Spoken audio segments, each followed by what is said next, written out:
앞서도 말씀드렸지만 이번 주에는 전 세계적인 글로벌 주요 경제, 금융, 통화 정책 회의들이 줄줄이 이어지고 있습니다.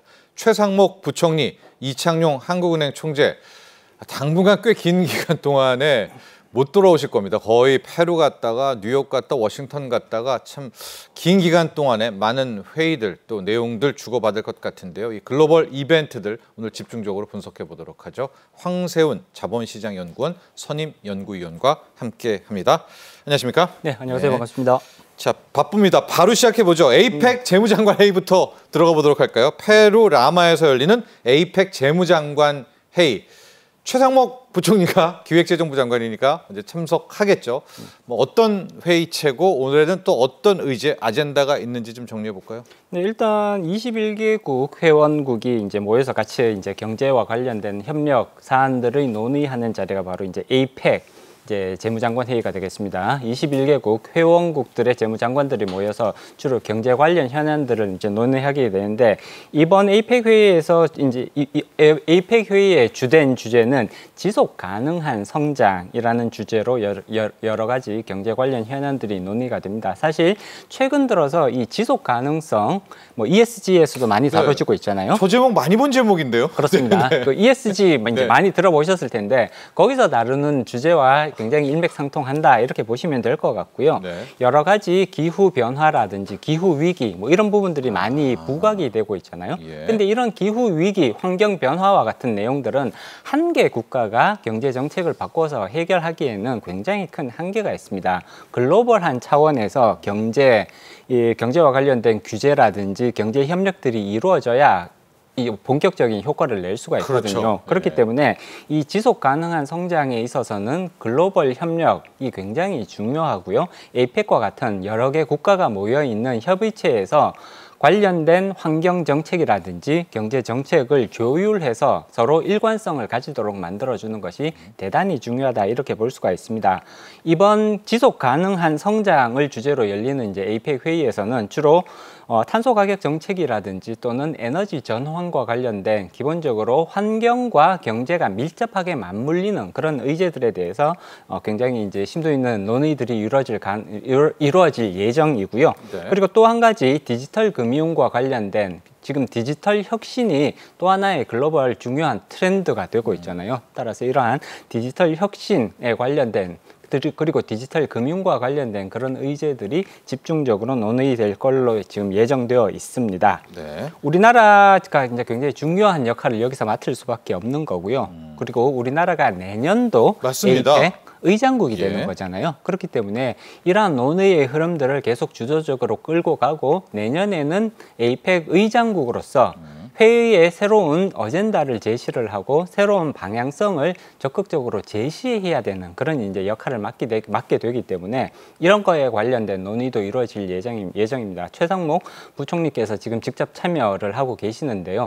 최상목 부총리가 내년도 의장국 이기 때문에 의장으로서 이제 선임되는 그러한 절차도 이번 에이펙 회의에서 진행될 예정으로 있습니다. 그렇습니다. 방금 말씀 주셨지만 이제 내년 10월이 되면 우리나라 인천입니다. 인천에서 에이펙 재무장관 회의 의장국으로서 개최를 합니다. 이게 20년 만이라고 하는데 그럼 이제 직전 연도긴 하지만 최상목 부총리가 뭐 차기 의장국을 할 일도 많고 그렇죠? 사전 준비위원회도 하고 우리로서도 할 일이 되게 많겠습니다. 네, 사전적으로 준비해야 할 부분이 굉장히 많습니다. 에이펙 이제 준비위원회라는 것이 이제 조직이 되어 있는데 이게 이제 지난 10월 2일 날 이미 준비위원회가 개최가 된 바가 있고요. 내년도 2025년도에 여러 차례의 에이펙 회의가 이제 우리나라에서 서울에서 진행되는 것은 아닙니다만 우리나라에서 여러 차례 에이펙 정상회의가 진행될 예정이고요. 에이펙 재무장관회의가 당연히 진행될 예정이 있습니다. 이런 것들을 차질 없이 준비하기 위해서는 사실 많은 사전적인 준비 기간과 그리고 여기에 인력과 재원이 투입되어야 이 에이펙 정상회의와 관련 회의들이 정상적으로 진행될 수 있단 말이에요. 따라서 대통령령에 따라서 이제 이런 것들이 준비되도록 그렇게 이제 규정화가 되어 있고요. 그 이전까지 지난번 이게 이제 한 20년을 간격으로 해서 의장국이 되돌아옵니다. 21개 국가가 있기 때문에 거의 한 20년 주기로 의장국이 되돌아온다, 순번이 돌아온다라고 보시면 될 텐데, 지난번 준비위원회는 외교부 장관이 준비위원회 위원장의 역할을 맡으셨거든요.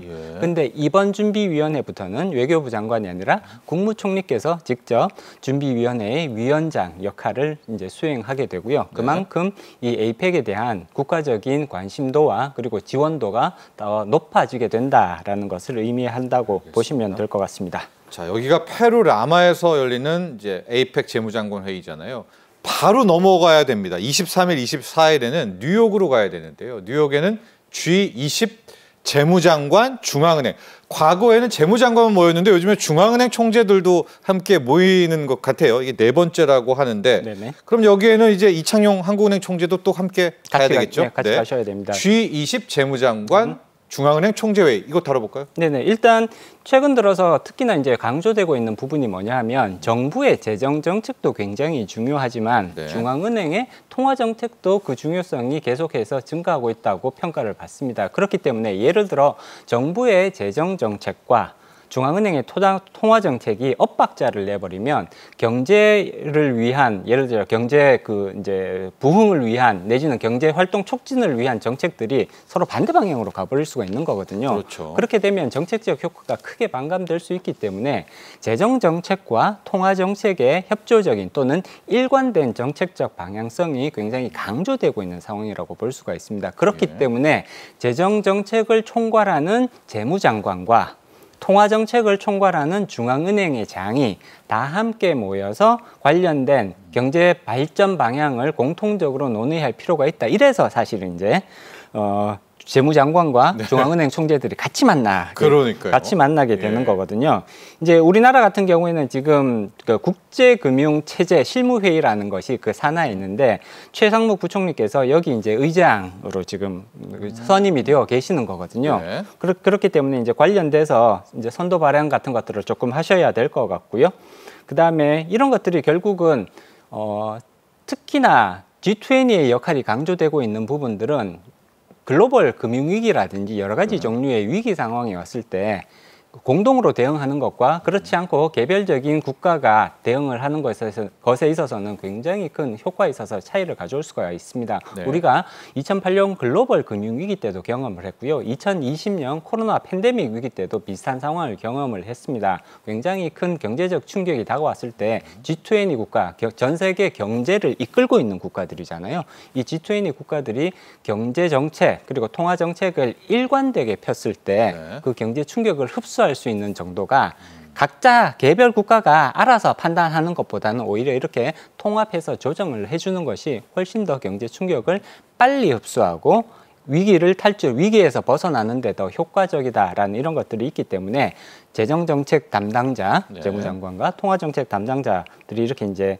다 같이 만나서 경제 정책 방향을 이렇게 조율할 수 있는 이런 자리를 만들게 되는 것이죠. 네. 이거 이제 G20 재무장관 회의가 열리는데 네. 여기에서는 이제 특히나 다자개발은행, 이제 멀티래터럴 디벨롭먼트 뱅크 MDB라고 보통 부르죠. 네. 이 MDB라고 부르는 이제 MDB 개혁과 관련된 이런 내용들 그리고 세계 경제 협력 방안 이런 것들이 이제 계속해서 논의가 이루어질 걸로 보입니다. 네. 그리고 이후에 최상목 총리는 우리나라 국가 신용평가에서 굉장히 중요한 역할을 하고 있는 무디스라고 있습니다. 이 무디스와 만나서 향후 우리나라의 재정 정책 방향, 재정 건전화 방향과 관련된 이런 내용들에 대해서 이제 또 브리핑을 하실 예정이고요. 네. 그 다음에 통화 정책이라든지 자본시장 발전 정책에 대해서도 여러 가지 브리핑을 하실 예정으로 있습니다. 그렇습니다. 과거에는요, 우리나라에서도 한국은행 총재와 기획부 장관이 한 자리에 모이면은 막 난리가 났었거든요, 기자들이. 근데 네네. 이제는 한 국가도 기획부 재정부, 경제부총리와 중앙은행 총재가 한국은행 총재 잘 만날 뿐만 아니라 세계적으로 다 모여요. 그렇죠? 이제 그것이 효과적이고 글로벌 위기 역량 대응하는데 이제는 좋다라고 해서 컨셉트 자체가 완전히 바뀐 겁니다. 재무장관, 중앙은행, 총재들 G20 다 모여서 뉴욕에서 회의가 되고요. 바쁘다 바쁩니다. 23일, 24일 바로 이번에는 워싱턴 DC로 날아가서 세계은행 연차총회, IMF 연차총회. 이것도 빅 이벤트잖아요.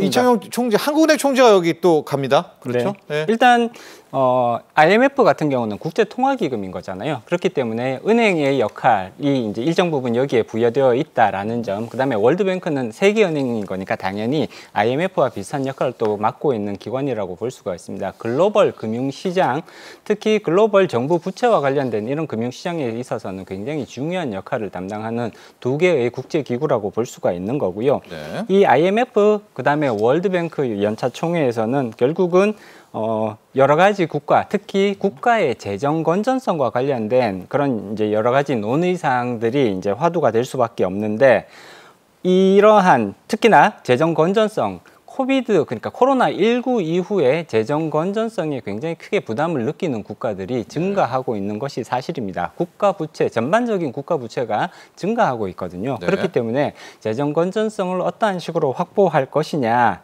각각의 국가, 특히 IMF가 이러한 것들을 굉장히 많이 강조하고 있는데, 지금 정부 지출이 지나치게 빠른 속도로 늘어나고 있는 국가들이 많다. 특히 G20 국가 중에서도 그러한 국가들이 꽤 지금 관찰되고 있거든요. 네. 따라서 일정 부분 재정 건전성 강화를 위해서 정부 지출을 조금 억제하는 그런 이제 정책적 노력이 필요하다라는 부분들이 조금 중점적으로 논의가 될 것 같고요. 네. 앞서 그 5가지 쟁점 이야기를 해주셨는데 이 중에서 조금만 더 깊이 들어가 보도록 하겠습니다. 자, 여러분, 간밤에 나온 뉴스 중에 하나가 미국의 부채 또 누적 적자가 너무 심해가지고 미국 예산 중에 국방비보다 이자 내는, 미국에 발행한 국채에 대한 이자 비용이 더 많이 나오는 이런 상황까지 왔다. 이번에 IMF 연차총회에 대해서도 이 정부 부채, 공공부채에 대해서 경고를 했는데, 앞서 잠깐 좀 자막이 나갔었나요? 미국, 브라질, 프랑스, 이탈리아, 우리가 알고 있는 이런 나라들이 오히려 더 위험하다, 이렇게 평가를 했습니다. 네, 그렇습니다. 네. 일단 정부 부채가 굉장히 높은 수준까지 올라가 있는 국가들이 G20 안에서도 다수 관찰이 된다라는 점은 상당히 우려스러운 점이라고 볼 수가 있습니다. 그중에서도 특히 미국이 가장 대표적인 사례가 될 수 있겠는데요. 미국은 세계가 인정하는 초강대국이기는 합니다만 경기도 제일 좋다면서요? 네, 경기도 지금 굉장히 지금 강세를 보이고 있잖아요. 그럼에도 불구하고 미국 정부가 가지고 있는 이 천문학적인 부채 때문에 굉장히 큰 정부의 재정적인 부담 요소가 될 수밖에 없다. 특히나 지금 지속 가능성을 우리가 계속해서 반복적으로 논의를 하고 있단 말이에요. 사실 이 이제 월드뱅크 IMF 연차총회에서도 사실은 이 지속 가능성에 대한 논의가 이루어질 수밖에 없는 것이, 정부의 부채, 특히 미국 정부의 부채가 이렇게 높은 수준으로 올라가서 그 이자 비용이 심지어 국방비 지출을 능가할 정도라면 과연 미국 정부 부채가 지속 가능한 수준을 벗어난 것이 아니냐, 이런 우려가 제기될 수밖에 없는 것이거든요. 따라서 정부 부채 증가 속도를 일정 수준 이하로 통제할 수 있는 그런 제도적인 보완 장치, 물론 이미 그런 보완 장치들이 일부 마련은 되어 있습니다만 효과적으로 작동하고 있지 못하다는 비판이 대부분이거든요. 그렇기 때문에 이런 부분들에 대해서 조금 더 구체적이고 다른 방법의 접근법이 필요하다라는 그런 논의가 이루어질 것 같습니다. 미국뿐만이 아니라 말씀하셨듯이 이탈리아, 굉장히 경제 규모가 큰 국가란 말이에요. 프랑스도 마찬가지입니다. 프랑스요. 굉장히 경제 규모가 큰 국가임에도 불구하고 비슷한 지금 문제에 시달리고 있는 거거든요. 따라서 G20 국가 안에서도 이런 문제에 대해서 조금 더 적극적으로 대비할 필요성이 있다. 그렇지 않다면 이런 국가들이 머지않은 미래에 굉장히 큰 어려움을 겪을 수도 있다라는 경고가 나올 수밖에 없는 것이죠. 그렇습니다. 자, 지금 미국 경제 좋은데 또 우리 황세훈 박사 이야기 들어보면 이게 반칙 같아요. 빚져가지고 달러 엄청 찍어가지고 지금 경기 살려놓은 거 아닙니까? 네, 그렇습니다. 그걸 또 이제 경고를 했지만 참 이렇게 봐야 될지 저렇게 봐야 될지, 미국이 돼서 이걸 봐줘야 될지 여러 가지 딜레마가 있는 또 IMF 세계은행 연차총회다, 이런 생각도 드는데, 우리 한국 경제에 대한 이야기도 살펴봐야 될 것 같습니다. 경제 성장률 전망치 이제 나오잖아요. 연말도 다가오게 되면서 우리나라의 한국의 경제 성장률 어떻게 바라보고 있습니까? 일단 올해는 기본적으로 2%대 초중반 정도의 경제 성장률을 결국은 달성하게 될 가능성이 높아 보입니다. 이제 기본적으로 지금 저성장 기조가 고착화되고 있다라는 것은 뭐 많은 국민들이 이미 다들 알고 계실 거예요. 근데 지난해보다 오히려 더 낮은 수준의 경제 성장률을 달성할 가능성이 지금 예상이 되고 있고요. 이런 부분들이 특히나 하반기에 들어갈수록 그리고 내년 상반기까지는 미국 경기 침체에 대한 우려가 커지고 있는 것이잖아요. 네. 미국이 경기 침체에 이르고 있다는 것은 결국은 우리나라 수출에 부정적인 영향이 불가피하다고 볼 수가 있는 것이고요. 사실 우리나라는 수출로 먹고 사는 국가라고 해도 과언은 아니거든요. 네.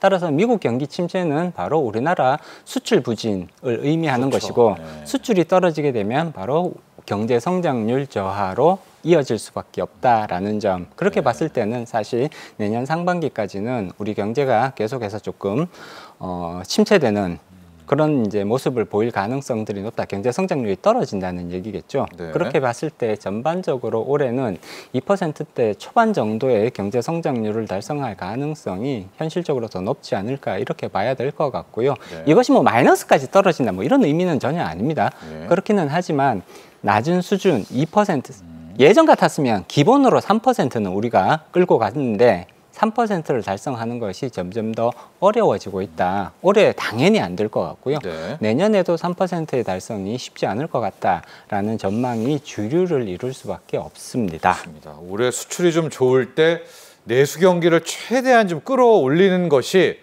올해뿐만이 아니라 내년 경제 성장률을 높이는 또 하나의 관건이 될 것 같다. 이런 분석도 나오고 있는데요.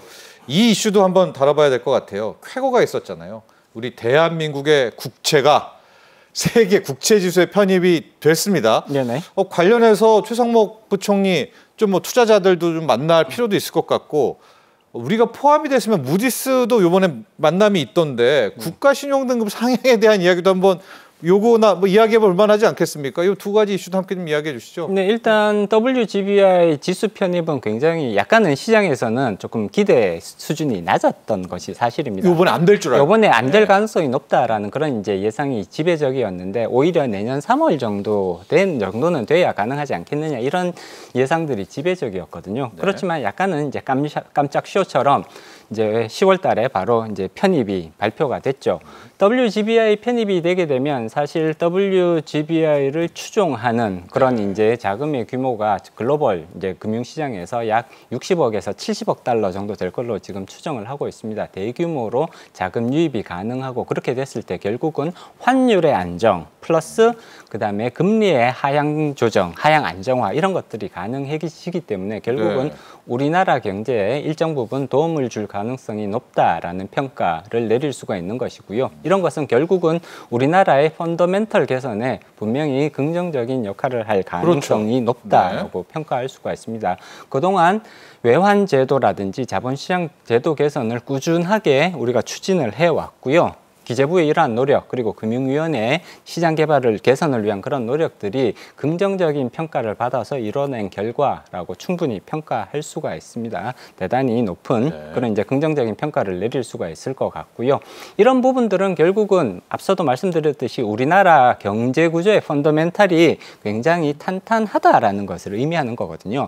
WGBI 지수 이거 아무 국가나 끼워주는 지수는 절대로 아니란 말이에요. 그렇기 때문에 여기 상당히 높은 그 선정 기준을 가지고 있는데 이 선정 기준은 우리가 통과를 했기 때문에 경제 구조가 그만큼 탄탄하다, 안정적인 경제 구조를 가지고 있다라고 그렇게 해석을 할 수 있는 거고요. 따라서 이런 것들이 결국은 무디스의 국가 신용 등급 결정에 있어서도 최소한 신용 등급이 바뀌지는 않겠지만 이제 전망, 그렇죠. 신용 전망 같은 거 있잖아요. 등급은 바뀌지 않더라도 향후 신용 등급에 대한 전망 정도는 충분히 안정적이다 내지는 굉장히 좋다라는 쪽으로 바꾸게 만들 수 있는 한 가지 요소가 될 수 있습니다. 그렇습니다. 또 우리가 안면을 트는 게 중요하잖아요. 이참에 최상목 부총리가 무디스 가서 또 어필도 하고요. 그렇죠? 우리 매력 발산도 좀 하는 그런 좋은 기회도 삼았으면 좋을 것 같습니다.